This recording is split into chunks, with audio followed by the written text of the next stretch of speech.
Avui toca teràpia i hi va acompanyat de la seva mare. Ja està a la part final del tractament i ara només hi ha d'anar un cop cada 15 dies. També va vindre un excompany que es jubila el mes que ve, que a mi em va conèixer consumint, o sigui, quan estava a l'època de consumir, i em va sentir molt orgullós, no? Perquè em va dir que, diu, Ramon, dic, et veig canviat, dic, et veig més home, et veig més centrat, ja no botes. I la veritat que em va planar d'orgull i em va fer pujar l'autoestima, no? Ja la tinc alta, però la veritat és que gaire bastant més. En Ramon surt de teràpia amb una bona notícia. Li han dit que el 6 de febrer rebrà l'alta definitiva. En aquest centre es troben diverses famílies. Cadascuna està en un moment diferent del tractament. La Rosa anima l'Antònia, que també ha patit l'addicció del fill a la cocaïna. Que endavant, que val la pena. Bueno, ella ja ho sap que val la pena. Hasta ahora ya lo sé que vale la pena. I que valdrà més la pena. I endavant. Sí, no, amb la cara ben alta, allá aún sigue. A mí, por este hombre me ha devuelto a mi hijo. Con eso te lo digo todo. Y a mi hijo le ha devuelto una vida que había perdido, que no tenía. Porque él no vivía, eso no era vivir. En Marcos té 32 anys i fa 11 mesos que fa teràpia. Actualment es troba a la meitat del tractament. Va començar a consumir cocaïna als 23 anys. En tot aquest temps hi ha hagut etapes en què ho ha deixat, però sempre hi ha acabat tornant. El consumo era a partir de la hora de plegar de trabajar.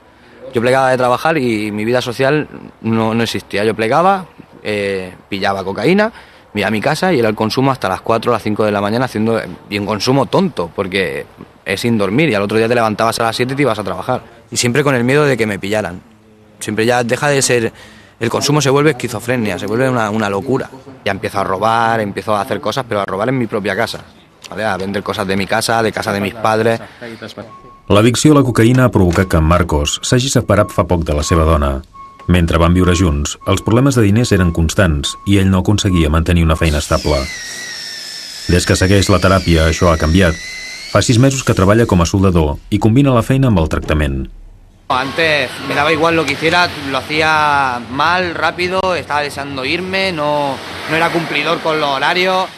Una persona que engañaba mucho a los jefes, siempre tenía problemas, siempre estava de médico, siempre estava engañando. No vam mirar quins problemes tenia, cadascú té els seus problemes a casa seva i fora del treball, no? Aquí ha de complir la feina, ell ho fa i per això no tenim cap problema.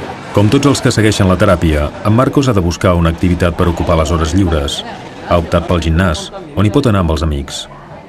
Porque me encuentro bien, adelgazo porque también estaba gordo y hago ejercicio. Y luego por esto. Porque vengo con mis amigos, me río y el rato que estoy aquí no estoy en mi casa ni estoy por ahí, estoy aquí, estoy con ellos y me lo estoy pasando bien y lo disfruto. Hacemos cosas pues, para estar con él, para que él tenga su tiempo ocupado también y bueno, no sé, le echamos una mano porque si él tuviera más tiempo que no supieran que ocuparlo quizá pues podría volver a lo mismo. En Ramon també ocupa part de les seves hores lliures amb els amics. Ara, quan queda amb ells, té clar el que no ha de fer. Jo havia sortit a festa amb ell i els seus amics i va haver-hi un moment que sí que desapareixia i al cap de l'hora tornava, però clar, i on has estat? No, he estat mirant un cotxe amb un amic, no sé què.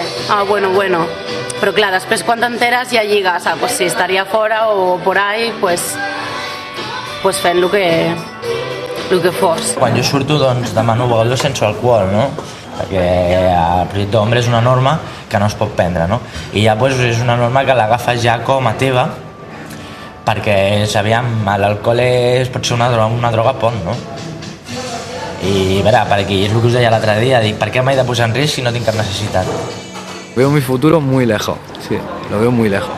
Tengo muchas ganas de hacer muchas cosas, eso sí, que no he tenido nunca. A ver, tengo ganas de acabar mi proceso bien. Y cuando acabe mi proceso, el futuro que me espera es bueno. Porque yo estoy bien y estando yo bien, mi futuro tiene que ser bueno.